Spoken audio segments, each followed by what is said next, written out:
This is Gresh from the I Am CEO podcast. I have a very special guest on the show today. I have Dr. Mahogany Hall. Dr. Mahogany, excited to have you on the show.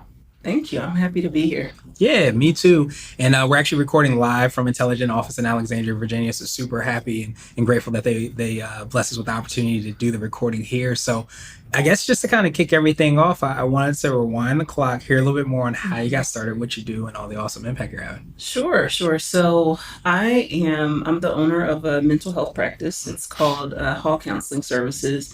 And we specialize in treating the LGBTQ plus community as well as racial trauma. So something that I've had this practice as a group practice. So I have roughly 15 clinicians on my team, and started the practice, I guess, in 2017 as a group practice, but I've been doing it individually since 2013, which I was a solo practitioner at that time. We're here to help people in the community. And, essentially when I started, I always saw myself being a therapist. So I was like, I know this is something that I want to do. I really want to help people, to make people feel good, right? And to make sure that people are healthy in the way that I know best. And so that's what made me start as a solo practitioner. And then the referrals just kept coming. And I was like, my goal has always been to reach as many people as possible. So started hiring clinicians, tested one or two, and it grew to where we are now. So, yeah.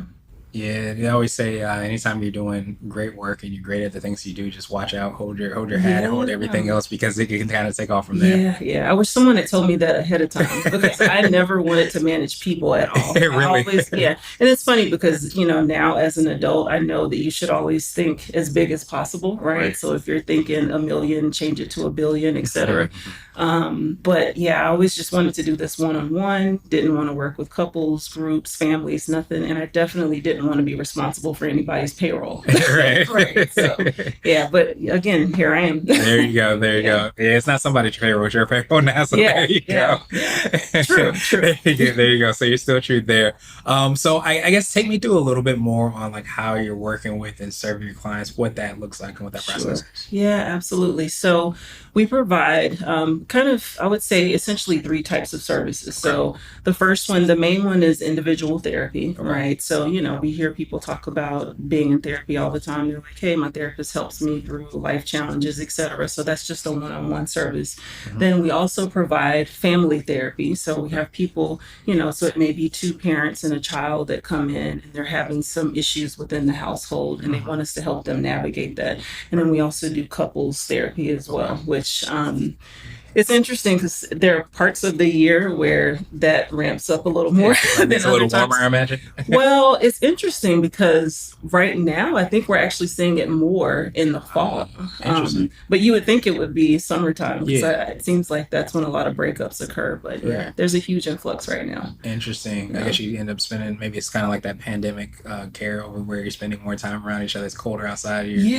That's actually a good point. Yeah. Probably is the result of the pandemic, maybe that transition of seasons. So yeah, absolutely. Well, I love that you work and help out clients in so many different ways. Do you find, like, I guess that has expanded as you start to bring on more people on the team and had so many clinicians? Oh yeah, absolutely. Yeah, we've grown pretty quickly. Again, when I initially started out, I think I was seeing maybe 7 clients a week, and we're well over 500 clients at this point. So we've grown significantly. Yeah, that makes so much sense. Do you feel like that's your secret sauce, and this can be for yourself, the organization, or a combination of both? Is it your ability to be able to kind of serve, which might be like a not as, I guess, I don't want to say underserved, that might be an accurate word, communities? Do you feel like that part of what makes you? Yeah. You actually took the words right. There you go. Yeah, no, that's absolutely right. So I think that the intersectionality of, the people that we serve really makes us unique, and it makes us stand out from other businesses. It's not every day that you go to a business and they're like, hey, we want to work with people of color, people who are in the queer community, women sometimes. And we serve everyone, to be clear. So our motto is that we're a safe space for everybody, right? Right. So we see any type of client you can imagine comes through our doors, right? But these are just our specialty areas. So yeah, I think that makes us stand out, and we get pretty good feedback from our clients too. Well, good and bad. Bad in that it has taken them a really long time to find us because they have been looking for, therapists that they feel they can relate to or who might be able to relate to them. Sometimes who look like them, have sharing that same cultural experience. Right. And so, I hate that it takes them so long to find us, but once they find us, I think we do pretty well with them. Yeah, that makes so much sense. Do you feel like part of it is, I guess, especially in these underserved communities, sometimes therapy or having those conversations are, for lack of a better term, taboo, and they don't have it, or do you think it's just something that they're just kind of searching and looking for their actual safe space, and they just haven't found it? Yeah, I do think I think it's less taboo than it used to be, than it once was, right? Which I'm grateful for, because Right. I think we're starting to talk about the importance of mental health and, across cultures, right? And particularly in communities of color, it's a lot less taboo. But I think that, we've kind of gotten over the hump of mental health being so extremely taboo. And now people are just like, okay, I'm on board with therapy, but Right. I need to make sure that I have the right fit. I don't want to walk into a room and share all of my personal and private details of my journey and my life with someone who I feel that there's a disconnect with. Right, Yeah. right. And it kind of sounds like a lot of, for like a better term, vulnerability around like Mhm. having those conversations. So I love that you talk about that safe space and have that imprinted in everything that you all are doing, because I think when you are having those vulnerable conversations, those intimate details, all those things, it's hard, to me, it would be hard to do that if you don't have that safety or security. Absolutely. Yeah. Yeah. Nope. Couldn't agree more. Yeah. Awesome, awesome, awesome. So I wanted to switch gears a little bit, Okay. and I wanted to ask you for what I call a CEO hack. So this Okay. could be like an app, a book, or a habit that you have, but Sure. what's something that makes you more effective and efficient? So it's funny because I think about this quite a bit. But so it's not a book, and I guess it is sort of an app right now. But so the foundation of the app is it's called Earn Your Leisure, right? So I'm not sure if you're familiar with Earn Your Leisure, but these two brothers that started this like media company from New York, and their goal is to reach as many people and teach financial literacy, right? Mhm. And so they have a platform that's called EYOU, so it's Earn Your Leisure University. And as a part of that platform, which it's a paid service, but you pay for the service, and you get webinars and information on so many different things business related, right? Mhm. So it's like from learning how to get into real estate, to starting a business, to paying taxes, to starting an LLC, the difference between an LLC and being a sole proprietor. And the thing that I love the most about them is that even though it's not their specialty area, they see the importance of mental health, Mhm. because I think they understand that you can have the business, you can have the money, and everything that you want, but if your mental health isn't intact, then it's all in vain. It doesn't really mean much, right? And so, as a part of this platform, they actually have a mental health section, and I was fortunate to be able to meet them a couple of years ago. So Nice. I'm actually now the chairwoman of their mental health club Awesome. on this platform. So it's great. It's just well rounded. It's like a one stop shop. Yeah, Yeah. absolutely. And I think that a lot of times, like as you said so well, I've heard the phrase, and I'm sure the phrase is thrown around like health is wealth. And Yeah. I think that health includes that mental part. And I think Absolutely. that I don't know if it's been like during the pandemic, or you've seen that after the pandemic that people are more open to having those conversations, but Yeah. it feels like, it's a lot less taboo, a lot more conversations than it would have been before. Yeah, yeah, yeah. Well, yes. And I think the pandemic actually contributed to that largely because people started struggling so much during the pandemic, right? Mhm. So, a question that we get a lot is, like, how did your business do during the pandemic? And the answer to that is we did extremely well. And it's kind of it's there's the advantages of it as a business owner, but then the disadvantages that we're watching so many people struggle. Right. And so, people being kind of tethered to their homes, to their households, to their spouses, to their children, and not having that personal space made a huge impact on, and not in the best way. Yeah. But because we're a mental health service, we were able to provide telehealth services or what we call virtual therapy. And that, allowed us to kind of guide and help people through the pandemic. So, yeah. Yeah, that's a beautiful part about, the work that you all do. But I feel like anybody that has a gift or a talent, expertise, or knowledge, to be able to kind of share that in so many different ways. And the telehealth that you talked about, the EYL Mm. app as well too, being able to kind of share that information, because I think again it can be seen as taboo, but I think there's also not awareness conversation to even know what it looks like or how to deal with those things as they come up. Yeah, no, absolutely. And I wanted to say, because it is the EYLU, it's like their platform, but the Mhm. app is actually called Recession Proof. Okay. And that's something that has changed within the past year. So I just wanted to be clear on that if people are looking for it. But yeah. Yeah, that's huge. I appreciate you for being able to kind of share so much there. So, what would you consider to be what I call a CEO nugget? This is a little bit more word of wisdom or piece of advice. Yeah. I usually say it might be something, if you were to hop into a time machine, you might tell your younger business self or potentially tell a client too.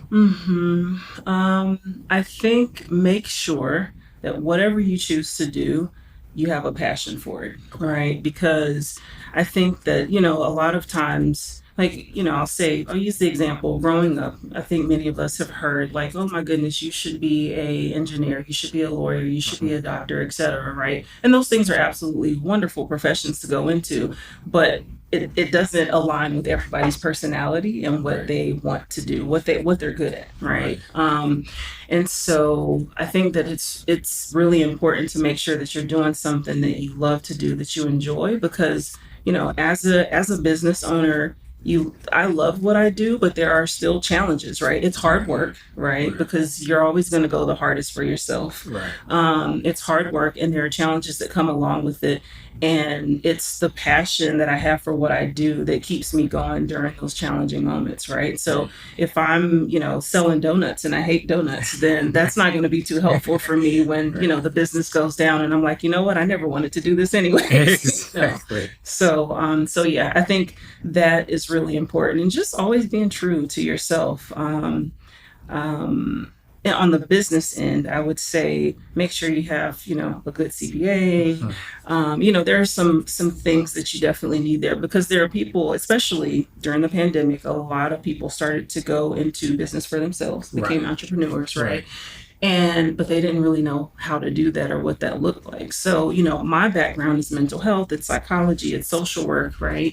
And so no one ever told me how to start a business, how Right. to be successful in that, what taxes look like, corporate taxes, etc. So I think that it's important to make sure that you build a team around you that can help you through those things. Because the truth is that we're not going to be an expert in every area, right? But Right. if you have people around you who have the knowledge, then it'll help you to be successful. Yeah, it helps to support each other and to be able to kind of stay true to your lane. I don't know if you ever heard of the book The E Myth. Oh, I have not. It's a great book, great read, because a lot of it talks around, it's short for the entrepreneurial myth, Okay. but the whole idea is that it starts out with a lady, I believe, that's a baker, Okay. and she loves baking. She says, "Hey, I love baking so much. Why don't I just start a business for myself and do these things?" She starts the business, realizes that she doesn't even spend as much time baking as she actually would hope. Yep. It's all the other things, but I think it creates, such of awareness around what you're quote unquote getting to. As you mentioned, like a lot of people during the pandemic are starting businesses Yeah. because they're good at the thing that they do, when sometimes when you start the business, you're actually not spending as much time, there Yeah, doing that. yeah, yeah. And I'm glad you mentioned that the bakery example. That's actually wonderful because that's something that I'm very intentional about, even though I don't see as many clients as I once did because I am, at the top of the organization. Right. I still make sure that I do have that, direct client to therapist experience, right? I Right. want to have that contact because I really enjoy it. Right. And people may say like, you're the owner. Why would you want to work with people, or why do you still want to have a caseload? Because it's what I enjoy, Yeah. right? So I'm always going to be true to myself. Yeah, and Yeah. going back to what you said about making sure that you're passionate, your why of like why you're ultimately doing those things. Do you feel like that ends up being part of like mental health, for lack of a better term, in terms of like Mm. tapping into that, being aware of that, what that looks like, and actually leaning into that? Yeah, being aware of what you are like Passionate good about. at, yeah, what you're passionate about, yeah, no, you absolutely, well, yeah, so I do think that that feeds into mental health, in the sense that self-awareness, I feel like, will always ultimately lead you to improved health or, Hmm. better mental health, right? Um, yeah, I think it's important that you know yourself, and I think that's something else. That's another piece of advice that I would give to other entrepreneurs is having that self awareness. One of the things that we do in our field is self care. Like we practice, Okay. we teach and preach self care, self care, self care, and it's almost become this like cliche thing. But I always tell my team, like, you really need to make sure you're taking care of yourself. I don't care what that looks like. I don't care if it's, playing video games. I don't care if it's laying on your bed for a few hours or going on an international trip. Just make sure that you're taking time for you. So yeah, so there's a lot of things that I would share with Yeah. people. Yeah. That makes sense. I almost and I love that you all teach that and kind of hammer that home, for lack of a better term, with the Yeah. team and and everybody in the organization. I almost feel like, when you sometimes talk about having that passion, you talked a little bit around like, when you're growing up, you're told to be a doctor, lawyer, all Yeah. those things. How do you, or how have you seen, or what does that look like as far as like knowing how to tap into what that passion is and what that journey is Mm, like? I know yeah. it's something that's not really, I think, taught in school or not, it's It's cemented true. home. Yeah. So how do you find that discovery, find that awareness of self in that Yeah, journey? I think there are several ways that you can find it, and if I'm being perfectly honest, I think that it's a privilege to have opportunities as a young person to be able to explore what you Mhm. like and what you don't like, right? So, I think we have to first acknowledge that there's a like socioeconomic status component to this. So, but if you do have the opportunity to try different things as a child, definitely do that. Anytime you see that there are like programs that you can become, be a part of or participate in, jump on those. I think there are opportunities that come along the way in schools, maybe programs outside of school. But the wonderful thing is now we have Google. So if there's Yes. anything that you think you may be interested in, you can Google it and find something that you're interested in. Meetup groups, there are ways to find people who are interested in the same things that you're interested in so that you can learn more about it. Maybe they have resources that you don't have. But I think just being open-minded, like if you're open-minded and you're willing to try and explore different things, somewhere along the way you're going to find something that you really like. Yeah. And it also goes back to self-awareness, like being able to tap into self. Yeah. Like, what is it that moves me? What is my Right. gut telling me, that really excites me? So Yeah, that makes sense. And I think the beautiful thing, and sometimes can be the I guess the thing that helps makes you pull your hair out, is that sometimes that thing that makes your heart sing, so to speak, or the thing that that you're calling or your purpose and things, yeah. it's sometimes difficult for other people to tell you it's that. Sometimes you can confirm it, but I Hmm. think sometimes when you look on the outside and someone says you should be X, Y, and Z, if it doesn't resonate with you and you don't have that self Hmm. awareness, then that's not going to connect as much as Yes. you won't know that. And sometimes the person may not be able to tell you that. Yeah, that's so true. So, so I'll tell you about this experience that I Okay. had when I was in college, and I think a lot of people have, kind of go back and forth about what they want to major in and study, right? Yeah. So, I started out, and this is undergrad, so this is like a long time ago. But I started out as a psychology major, Okay. and but I was also interested in computers, which people are always like psychology and computers seems very odd combination, but I've always been interested in both of those Oh, things. that's cool. So at some point, I decided to transition to switch over, from psychology to computer science. But Yeah. a part of the reason that I did it, even though my heart was always in psychology, was because I had a relative who said, you're not going to make any money like in psychology, or you're going to have to be in school for so long just to make good money. And so here I am, I'm like 17, 18 years old Yeah. in college, and I'm like, I want to make sure, we're looking for that validation from the people around Right. us. And I'm like, well, like maybe they're right. Maybe I should do something that I can graduate with my bachelor's and make a ton of money and never look Right. back. But there was something that did not sit well with me, Mm, right? So I started taking these like computer programming courses, and they were okay, but they yeah. they didn't do for me what my psychology classes did. Mm, The psychology classes, I was like, just really excited. I wanted to know more and more. I wanted to see the videos. I yeah. wanted to read the literature. And with Yeah. computer science, I was like, I don't know that I want to do this for the rest of my life. Yeah. And I love people. Right. I love people. So I like talking to people, and my, colleagues and closest friends who are in the computer science field, they usually have a lot less interaction, that face to face contact with people. So it just wasn't for me. Yeah, Yeah. it's so funny that you shared that because I actually took computer science in high school, and I think it was my junior. I took an AP class junior, senior year, and again, like you said, it's a privilege to be able to have some of these opportunities. But I remember sitting in that room, and I was like in the front of the computer, and I looked around. And I said, this is not my Yeah. people. This is not what I'm supposed to do." Right. So I had probably a somewhat similar experience, and that sometimes to know what you don't want to do or what isn't you. Sometimes if you're in that experience, you're like, this is not me. This is not what I Yeah, should be doing. It absolutely. helps propel you and push you to where you ultimately should be as well too. Absolutely. Yep. Yep. Find out what you don't like so that you can find what you do well. There you go. That's the most powerful thing. So I want to ask you now my absolute favorite question, which is the definition of what it means to be a CEO. And our goal Um, is to have different quote unquote CEOs on the show. So Dr. Mahogany, what does being a yeah. CEO mean Yeah. to you?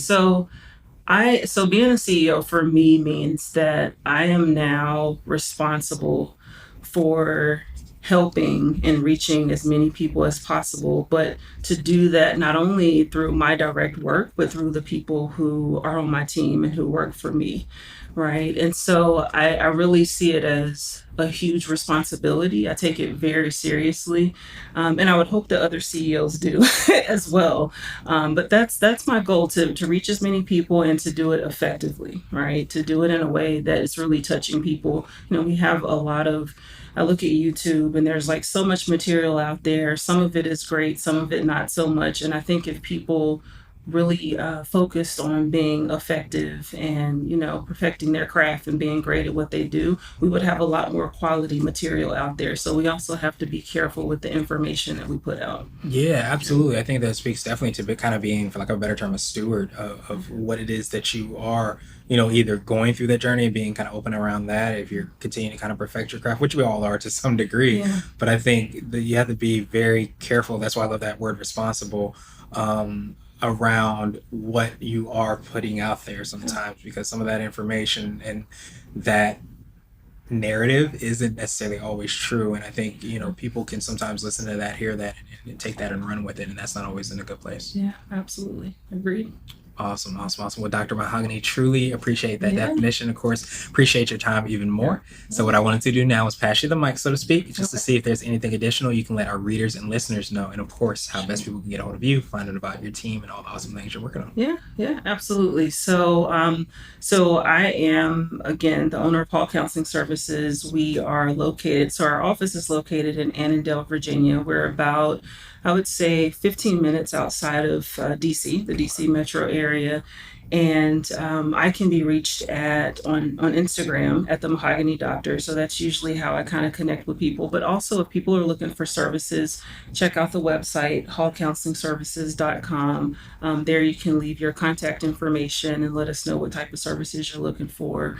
And yeah, we're here to help as many people as possible. So let us know what you need.